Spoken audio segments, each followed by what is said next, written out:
Hello student, তো ফিরে আসলাম আমার একটা ক্লাসে। তো তোমাদের জন্য আজকে নিয়ে এসেছি আমি অষ্টম শ্রেণী গণিত ত্রৈরাশিক পদ্ধতি। দেখো 10 নম্বর অধ্যায় তোমাদের জন্য যে নিয়ে এসেছি আমি আজকে ক্লাস 8 ম্যাথ 10 নম্বর অধ্যায় ত্রৈরাশিক। কষে দেখি 10.1 পেজ নাম্বার 100 পাতা, কোয়েশ্চেন নাম্বার 1 থেকে 7। ঠিক আছে, তোমাদের যে ত্রৈরাশিক পদ্ধতি চ্যাপ্টারটা আছে এই চ্যাপ্টারটা করাবো।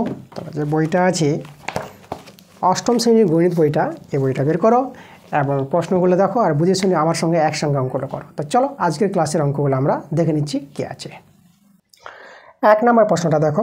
তো আমরা নিয়ে নিয়েছি 1 নম্বর প্রশ্ন আজকের ক্লাস। তো আমরা দেখে নেব একের প্রশ্নটা কী বলছে। দেখো প্রশ্নটা বলছি, আজ আমার বাবা 390 টাকায় 15 কিগ্রা চাল কিনে এনেছেন। যদি 17 কিগ্রা এইরকম চাল কিনতেন তবে বাবা কত টাকা খরচ করতেন? ত্রৈরাশিক পদ্ধতিতে হিসাব করে লিখি। আচ্ছা, আমাদের এটা তো দেখো ঐকিক নিয়মে যদি অঙ্কটা করা হয় তাহলে তো সহজে করতে পারবো, কিন্তু আমাদের এখানে ত্রৈরাশিক পদ্ধতিতে বলেছে, তার জন্য আমরা ঐকিক নিয়মে করব না, ত্রৈরাশিক পদ্ধতিতে অঙ্কটা করব। তো দেখো প্রথমে আমরা শুরু করব অ্যান্সার দিয়ে। আমরা লিখব গণিতের ভাষায় সমস্যাটি হলো, গণিতের ভাষায় সমস্যাটি হলো। তাহলে এখানে লক্ষ্য করো, আমরা দেখে নেব আমাদের কী বের করতে বলেছে। আমাদের বলেছে যে কত টাকা খরচ হবে, আমাদের খরচটা বের করতে বলেছে। তো আমাদের এখানে দাম যেটা আছে, আমরা এখানে দাম, তাই না, আমরা ডান দিকে লিখলাম। আর এখানে আমাদের আছে পরিমাণ, চালের পরিমাণ। তো আমরা লিখব এখানে চালের পরিমাণ, চালের পরিমাণ। ওকে, তা আমাদের দেখো চালের পরিমাণ কত দেওয়া আছে, 15 কিগ্রা চালের দাম 390 টাকা। তার প্রথমে চালের পরিমাণ আছে 15 কিগ্রা, এখানে চালের পরিমাণটা আছে কিগ্রায়, আমি এখানে কিগ্রা দিয়ে দিলাম। আর দাম আছে টাকা, টাকা দিয়ে দিলাম আমরা। তাহলে 15 কিগ্রা চালের দাম আমাদের বলেছে কত, 390 টাকা। তারপরে আমাদের বলেছে যে এখানে লক্ষ্য করো, এই যে 17 কিগ্রা চালের দাম কত হবে। তাহলে আমাদের এই যে 17 কিগ্রা চালের দাম কত হবে, এটা আমরা জিজ্ঞাসা চিহ্ন দিয়ে দিলাম। তো দেখো আমাদের সম্পর্কটা তৈরি করতে হবে, সম্পর্কটা ব্যস্ত হবে না সরল হবে সেটা আমাদের দেখতে হবে। দেখো ব্যস্ত সরল কখন হয় তোমাদের বলে রাখি, এইদিকে দেখো আমাদের কী হয়েছে, বেড়েছে চালের পরিমাণটা 15 কিগ্রা থেকে 17 কিগ্রা হয়েছে। তো এইদিকে দামটা যদি এইদিকে আমাদের বাড়ে তাহলে সরল সম্পর্ক, আর যদি কমে তাহলে ব্যস্ত সম্পর্ক। তাহলে চালের পরিমাণ যদি বাড়ে তার দামটা বাড়বে না কমবে, এটা আমাদের দেখতে হবে সম্পর্কটা। ঠিক আছে, চালের পরিমাণ এবং দামের মধ্যে কী সম্পর্ক রয়েছে। তা আমাদের দেখো এখানে চালের পরিমাণ বেড়ে গেছে, 15 কিগ্রা চালের দাম যদি 390 টাকা হয়, তো 17 কিগ্রা চালের দাম কত সেটা আমাদের এখানে দেখতে হবে। তো 15 কিগ্রা চালের দাম 390 টাকা হলে 17 কিগ্রা চালের দাম কিন্তু বেশি হবে, তাই না? চালের পরিমাণ বাড়লে দাম বাড়বে। তো এখানে আমরা দেখতে পাচ্ছি এটা বেশি, এখানে আমরা লিখে দিলাম বেশি। ওকে, তাহলে দেখো এই যে আমাদের এইদিকে চালের পরিমাণ বেড়েছে বলে দামও বাড়ছে, তার জন্য এখানে দেখো চালের পরিমাণ আর দামের মধ্যে যে সম্পর্কটা আছে সরল সম্পর্ক রয়েছে। আমরা লিখব চালের পরিমাণ ও দামের মধ্যে সরল সম্পর্ক,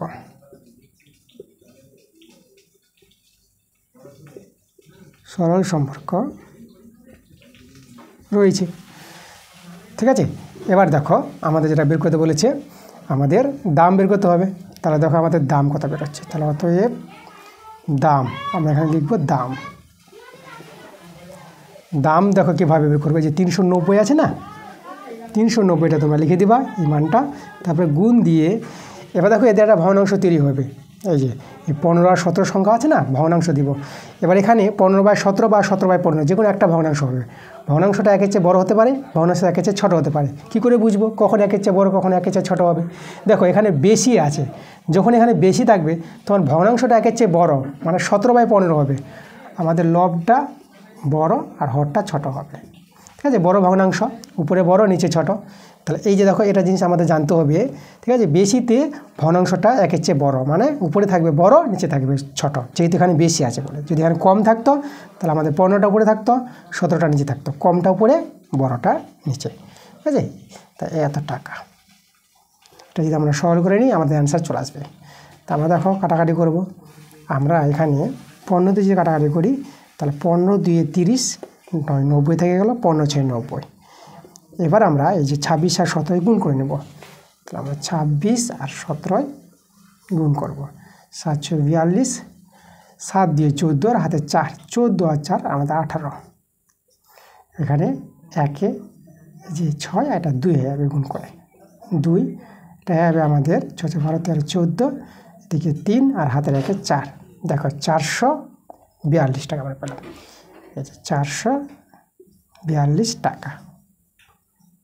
ওকে, তাই যে আমাদের বলেছিল 17 কিগ্রা চালের দাম কত টাকা খরচ হবে, সেটা হচ্ছে আমাদের 442 টাকা। এটা আমাদের অ্যান্সার।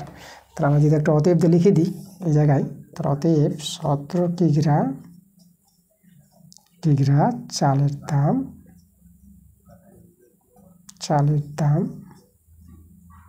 442 টাকা। ঠিক আছে, এই আমাদের অ্যান্সার। দেখো 2 এর প্রশ্নটা আমাদের কি বলছে, দেখো বলছে ভেঙ্কট মামা 20 মিটার ছিট কাপড়ে একই মাপের 4টি জামা তৈরি করবেন। একই রকম 12টি জামা তৈরি করতে হলে ভেঙ্কট মামাকে কত মিটার ছিট কাপড় কিনে দিতে হবে ত্রৈরাসিক পদ্ধতিতে হিসাব করে বের করতে বলেছে আমাদের। আচ্ছা, আমাদের এখানে দেখো কত মিটার কাপড় কিনে দিতে হবে, মানে কাপড়ের পরিমাণটা বের করতে হবে। তাহলে কাপড়ের পরিমাণটা আমরা ডান দিকে লিখে দেবো, যেটা বের করতে হবে সেটা ডান দিকে রাখবা। আমরা লিখবো কাপড়ের পরিমাণ,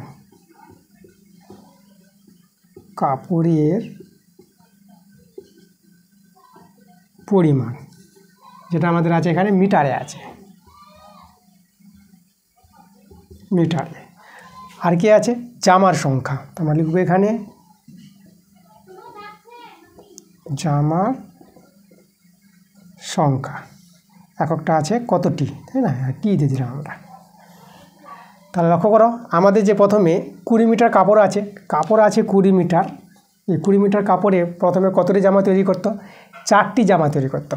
তাই জামার সংখ্যা ছিল আমাদের 4টি। ঠিক আছে, 4টি জামা তৈরি করতে কাপড় লাগে 20 মিটার। এবার লেখো, এবার বলছে আমাদের একই রকম 12টি জামা তৈরি করতে, তাই না, কত মিটার কাপড় লাগবে। তাহলে 12টি জামা তৈরি করতে কতটা কাপড় লাগবে এটা কিন্তু আমাদের বের করতে বলেছে। চলো আমরা সম্পর্কটা তৈরি করবো এখানে। দেখো এখানে আমাদের যেটা সম্পর্কটা হবে, জামার সংখ্যা কিন্তু এখানে বেড়েছে। তাহলে 4টি জামা তৈরি করতে যদি 20 মিটার কাপড় লাগে, তাহলে 12টি জামা তৈরি করতে কাপড়ের পরিমাণ বেশ বাড়বে না কমবে। তাহলে এখানে দেখো জামার সংখ্যা বাড়লে কাপড়ের পরিমাণ তো বাড়বে। 4টি জামার জন্য যদি 20 মিটার কাপড় লাগে, তাহলে 12টি জামা তৈরি করতে কাপড়ের পরিমাণ বেশি লাগবে। তাহলে এখানে আমাদের দেখো বেশি আছে, আমরা এখানে বেশি দিয়ে দিলাম। তাহলে লক্ষ্য করে এখানে সম্পর্কটা কী হবে আমাদের এখানে জামার সংখ্যা বেড়েছে বলে কাপড়ের পরিমাণটা বাড়বে। দেখো 2 দিকে বেড়েছে, 2 দিকে বাড়লে সরল সম্পর্ক। তো আমরা লিখব জামার সংখ্যা ও কাপড়ের পরিমাণের মধ্যে সরল সম্পর্ক রয়েছে। আমরা লিখব জামার সংখ্যা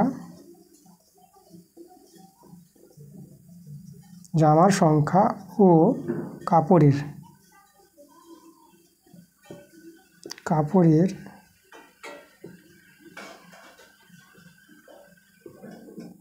পরিমাণের মধ্যে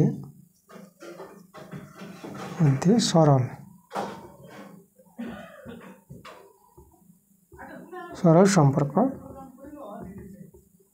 রয়েছে। ওকে, তাহলে দেখো এবার আমাদের যে কাপড়ের পরিমাণটা যে বের করতে হবে, আমরা লিখব অতএব কাপড়ের পরিমাণ।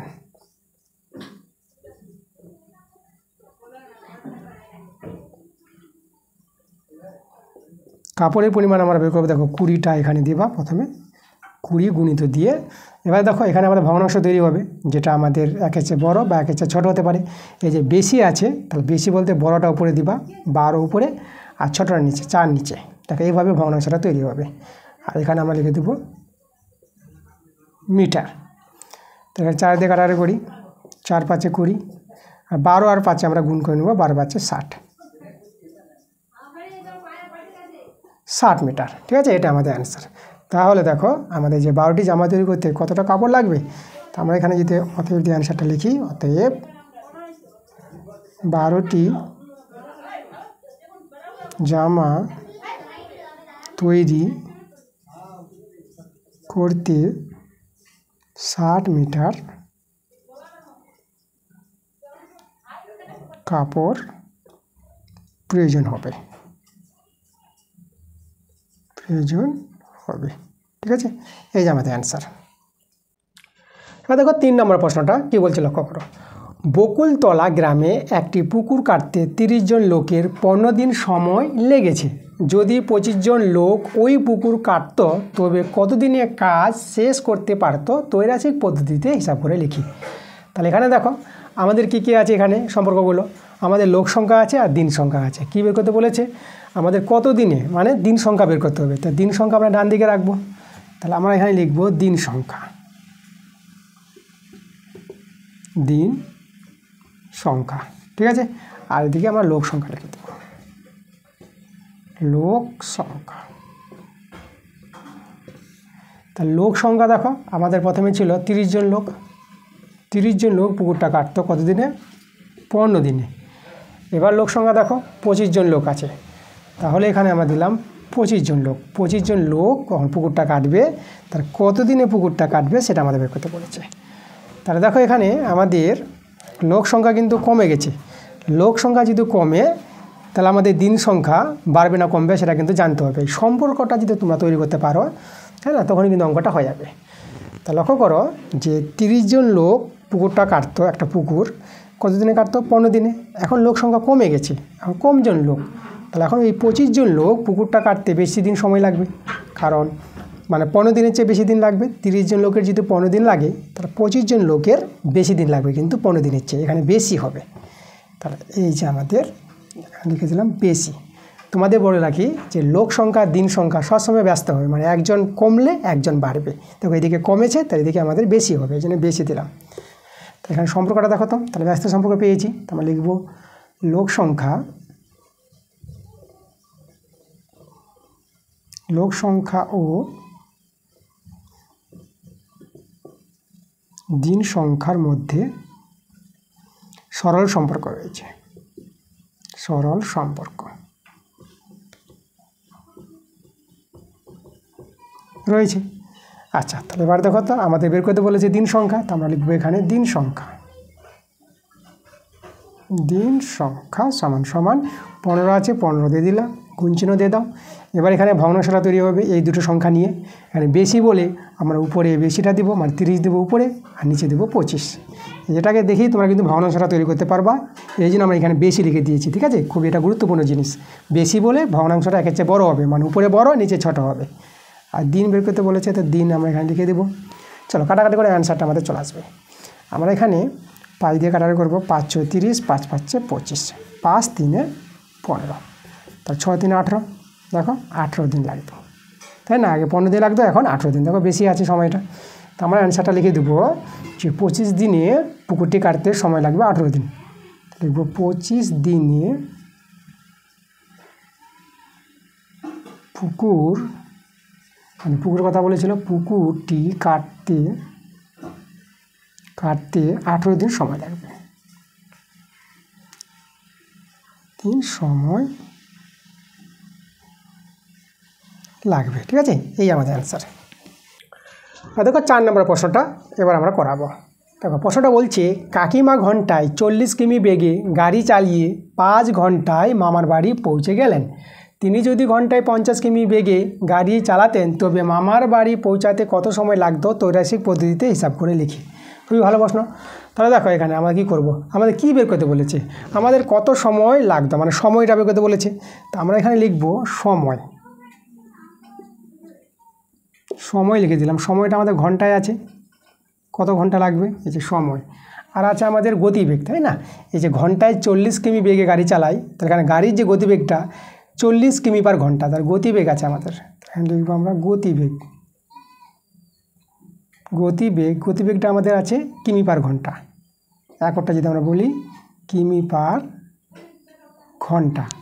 তো এই হয়ে গেলো আমাদের গতিবেগ। আর এদিকে আমাদের সময়।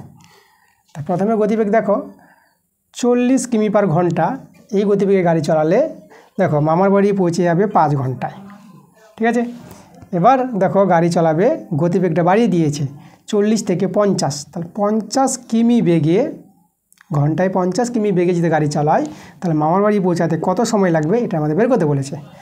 তাহলে দেখো আমাদের এখানে জানতে হবে, দেখো গতিবেগ কিন্তু বেড়েছে, তো গতিবেগ বাড়লে মানে স্পিডটা যদি বাড়িয়ে দেয় তাহলে মামার বাড়ি কিন্তু তাড়াতাড়ি পৌঁছে যাবে আগের চেয়ে, তাই না। গতিবেগ বাড়লে সময় কমবে, তোমাদের এখানে জানতে হবে যেটা যে গতিবেগ এবং সময়ের মধ্যে সব সময় কিন্তু ব্যস্ত সম্পর্ক পাওয়া যায়, একজন বাড়লে একজন কমবে। গতিবেগ যদি বেড়ে যায় তাহলে তাড়াতাড়ি পৌঁছে যাবে, গতিবেগ বেড়ে যাওয়া মানে স্পিড বেড়ে যাওয়া, তাই না?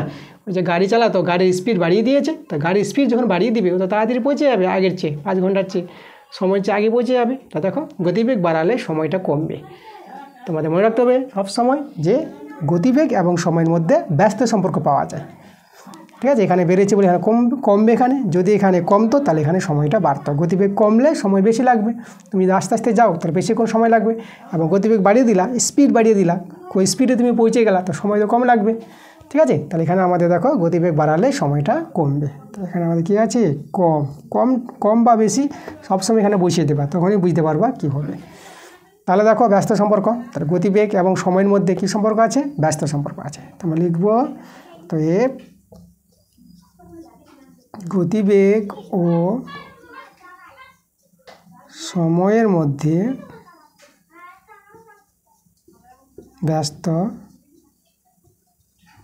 ব্যস্ত সম্পর্ক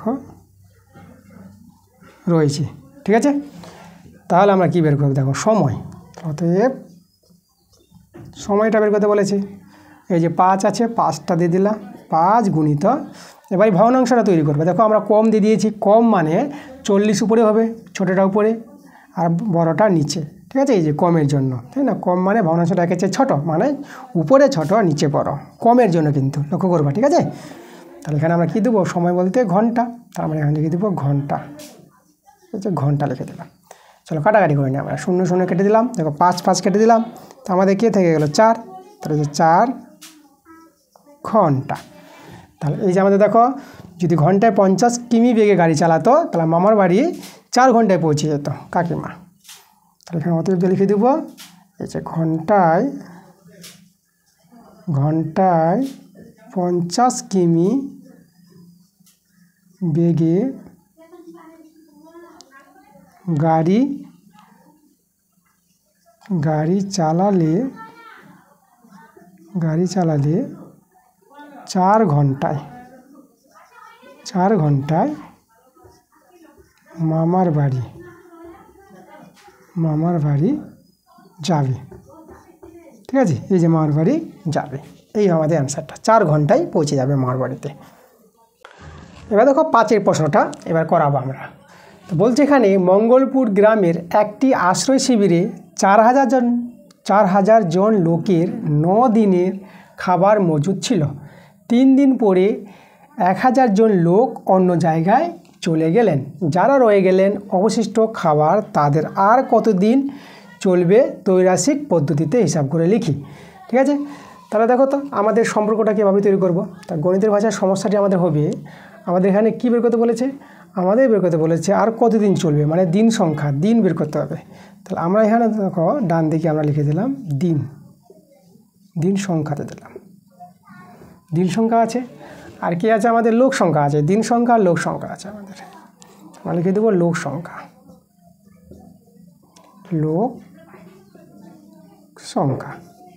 তার প্রথমে ছিল 4,000 জন লোক। ওকে, দেখো 4,000 জন লোকের একটা খাবার, আমাদের মজুদ খাবার কতদিনে চলতো, 9 দিনে চলতো।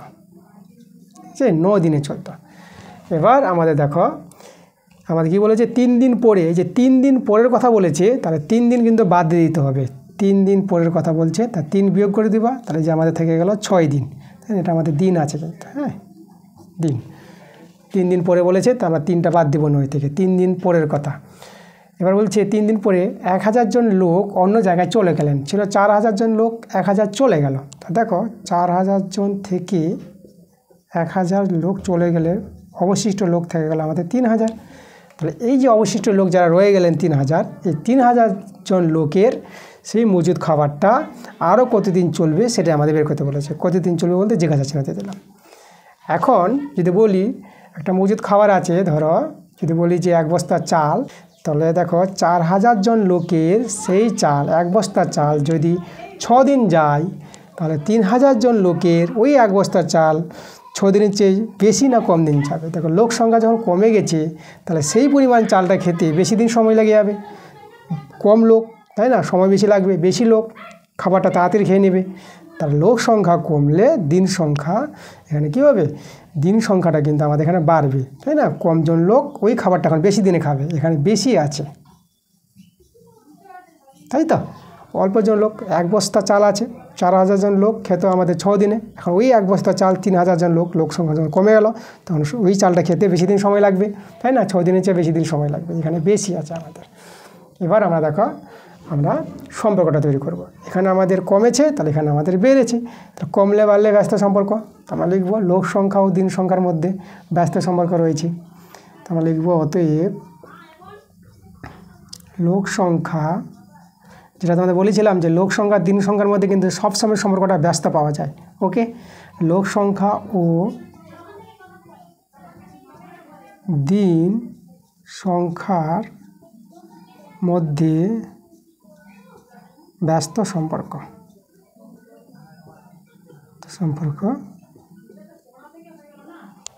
ঠিক আছে, ব্যস্ত সম্পর্ক রয়েছে। আচ্ছা, তাহলে এখানে দেখো আমরা দিন সংখ্যা বের করতে বলেছে, তাহলে অতএব দিন সংখ্যা, তা দিন সংখ্যা আমরা এই যে দেখো 6 দিন, ঠিক আছে, এই যে আমাদের 6 দিন রয়ে গেল, আর এখানে আমরা গুণ দিয়ে দেবো, গুণ দিয়ে আমরা এই যে দেখো এই যে ভগ্নাংশ তৈরি হবে 4000 3000, এখানে বেশি আছে, তাহলে বেশিটা 4000 উপরে থাকবে যেটা বলেছিলাম তোমাদের, আর 3000 নিচে থাকবে বেশির জন্য, একের চেয়ে বড়ো হবে ভগ্নাংশটা, এত 3। এবার আমরা সরল করে দেখো 3টা শূন্য কেটে দিলাম, 3 আর এদিকে 3 দিয়ে 6, তাহলে আমাদের দেখো কত রয়ে গেল, আমাদের এখানে রয়ে গেল এই যে 4 দিয়ে 8, আমরা এখানে সরলটা কতদিন পেলাম, 8 দিন পেয়ে গেলাম। তাহলে আমরা অতএব দিয়ে অ্যান্সারটা লিখে দেবো, অ্যান্সার পেয়ে গেছি আমরা। তা দেখো অ্যান্সারটা আমরা তৈরি করবো, তাহলে অতএব এই যে আমাদের বলেছিল ওই যে অবশিষ্ট খাবার, তাই না, আর কতদিন চলবে আমাদের, তাই অবশিষ্ট খাবার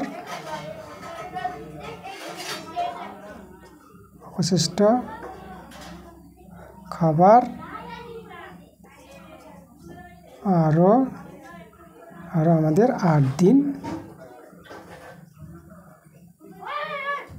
চলবে, ঠিক আছে, এই যে আমাদের অ্যান্সার 8 দিন চলবে।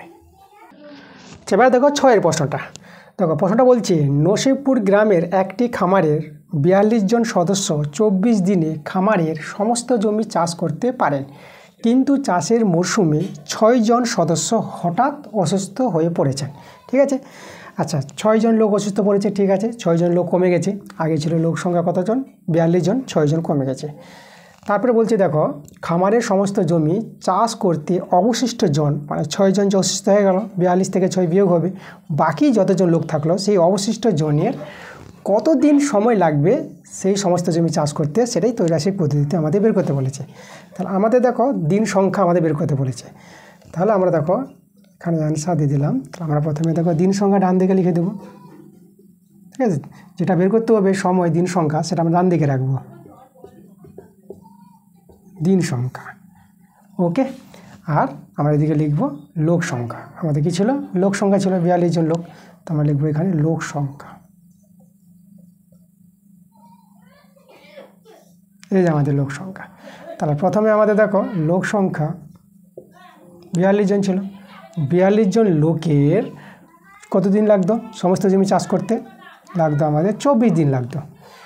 এবার দেখো 6 জন লোক অসুস্থ হয়ে পড়ে গেছে, আগে ছিল 42 জন, তাহলে 42 জন থেকে 6 জন যখন অসুস্থ হয়ে গেল, তা 6 বাদ দিতে হবে আমাদের, কতজন লোক থাকলো অবশিষ্ট লোক, তাহলে বাদ দাও এখানে আমরা পেয়ে যাবো কতজন, এখানে পেয়ে যাবো 36 জন।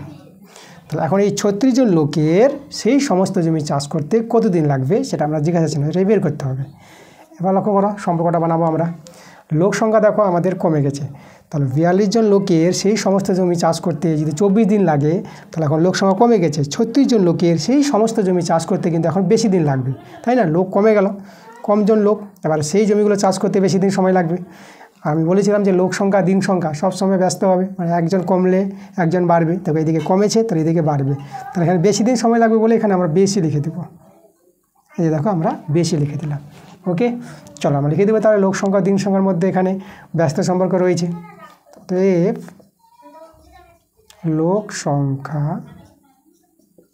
ও দিন সংখ্যার মধ্যে ব্যস্ত সম্পর্ক রয়েছে, তাই তো? আচ্ছা, তাহলে এবার দেখো, তাহলে আমাদের বের করতে বলেছে দিন সংখ্যা, তো আমরা এখানে লিখবো অতএব দিন সংখ্যা। দিন সংখ্যা দেখো 24 ছিল এখানে, আমাদের এই সংখ্যাটা এখানে লিখে দেবা 24, আর গুণ দিয়ে এই যে 42 আর 36 আছে না, এদের মধ্যে ভগ্নাংশ তৈরি হবে এখানে। তাহলে ভগ্নাংশটা কীভাবে হয়, একের চেয়ে বড় একের চেয়ে ছোটো। তো এখানে দেখো বেশি আছে, এই বেশির জন্য আমরা বড়টা উপরে লিখব 42 উপরে, আর 36টা নিচে লিখে দেবো। এই যে আমাদের এটা দিন বেরোবে। তো চলো আমরা সরলটা করে নিই। আমরা এখানে দেখো যদি 6 দিয়ে কাটাকাটি করি, 6 6 36, 6 7 42, আর 6 4 24, 4 4 আর 7, 7 4 28, তাহলে আমাদের দেখো পেয়ে গেলাম আমরা 28 দিন। তাহলে এই যে আমাদের দেখো এই যে অবশিষ্ট জনের কত দিন লাগবে এখন অবশিষ্ট জনের, তাহলে আমরা এখানে অতএব দিয়ে লিখে দেবো অতএব অবশিষ্ট জন, যেটা আমাদের ছিল 36 জন, অবশিষ্ট বলেছে এখানে 6 জন লোক অসুস্থ হয়ে পড়েছিল বলে অবশিষ্ট জনের 28 দিন সময় লাগবে, 28 দিন সময় লাগবে সেই সমস্ত জমি চাষ করতে। ওকে, অ্যান্সারটা আমাদের 28 দিন। এবার দেখো 7এর প্রশ্ন। তো আমরা চলে এসেছি আজকের ক্লাসের শেষ প্রশ্নে। তো চলো শেষের প্রশ্নটা 7 নম্বরটা কি বলছে। তো এখানে বলছে প্রশ্নটা, একটি কারখানায় 1000টি যন্ত্রাংশ তৈরি করতে 16টি মেশিনের 27 দিন সময় লাগে। যদি ওই কারখানায় আরও 2টি মেশিন বসানো হয় তাহলে একই সংখ্যক যন্ত্রাংশ তৈরি করতে কতদিন সময় লাগবে ত্রৈমাসিক পদ্ধতিতে হিসাব করে লিখি। ঠিক আছে, তো দেখো আমাদের কী বের করতে বলেছে, আমাদের এখানে কতদিন সময় দিন সংখ্যা বের করতে বলেছে। যেটা বের করতে বলবে সেটা ডান দিকে লিখে দাও। তো আমরা লিখবো এখানে দিন সংখ্যা, আমাদের দিন সংখ্যা। তারপরে আমাদের কি আছে, মেশিনের সংখ্যা আছে, তো আমরা লিখে দেবো মেশিনের সংখ্যা।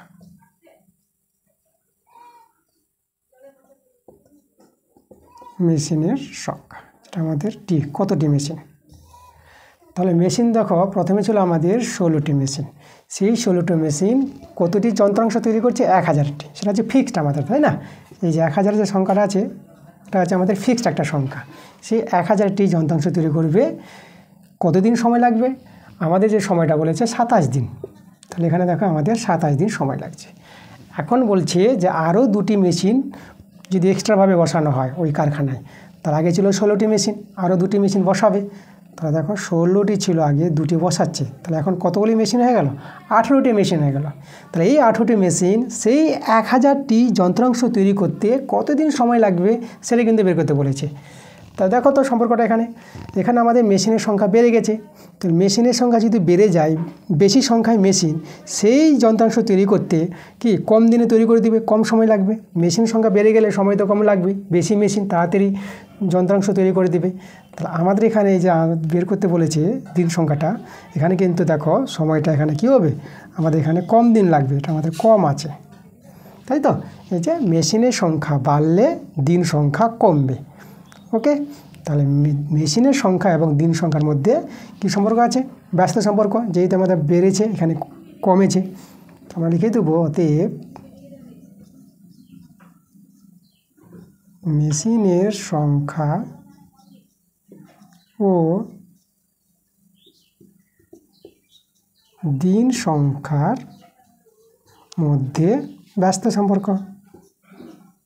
ব্যস্ত সম্পর্ক কেন, এই যে এদিকে বেড়েছে এদিকে কমেছে, এই যে কম আমরা লিখেছি, তাই না, বোঝার জন্য। ব্যস্ত সম্পর্ক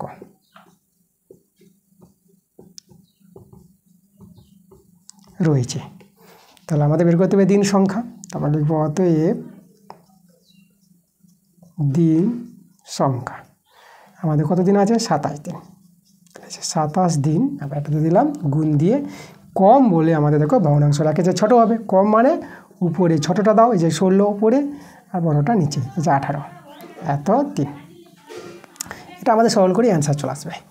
তাহলে আমরা কাটাকাটি করব, চলো কাটাকাটি করি। দেখো আমরা এখানে কত দিয়ে করবো, আমরা করছি 9 দিয়ে করছি, 9 3 27, 9 2 18, আর 2 8 16, এই 2 8 16, তাহলে আমাদের থাকলো 8 আর 3, 8 3 24 দিন সময় লাগবে। তাহলে আমরা অতএব অ্যান্সারটা লিখে দেবো। তাহলে আমরা যদি অ্যান্সারটা লিখবো, দেখো আমাদের এই যে দেখো সেই একই সংখ্যক যন্ত্রাংশ, মানে একই সংখ্যক বলতে ওই 1000টি যন্ত্রাংশ, তাই না, তৈরি করতে কতদিন সময় লাগবে? তো আমরা লিখব এই যে আমাদের 24 দিন। ঠিক আছে, একই সংখ্যক মানে 1000টি যন্ত্রাংশ তৈরি করতে 24 দিন সময় লাগবে। এই দিন সময় লাগবে, এই যে আমাদের অ্যান্সার 24 দিন। তাহলে এই ছিল আমাদের আজকের ক্লাসের অঙ্কগুলো। দেখো আমরা আজকে যে আমরা 1 থেকে 7 নম্বর অঙ্ক দেখালাম, ঠিক আছে, এই পার্টে কোষে থেকে 10.1 তোমাদের 1 থেকে 7 অবধি করতে হবে। যে অঙ্কগুলো আছে পরের অঙ্কগুলো সেরকম কোনো প্রয়োজন নাই, তাই না, তোমরা 1 থেকে 7 করো, এখান থেকে তোমরা কিন্তু কমন পেয়ে যাবা। তাহলে তোমাদের সঙ্গে আবার দেখা হবে পরের ভিডিওতে। তোমরা সবাই ভালো থেকো।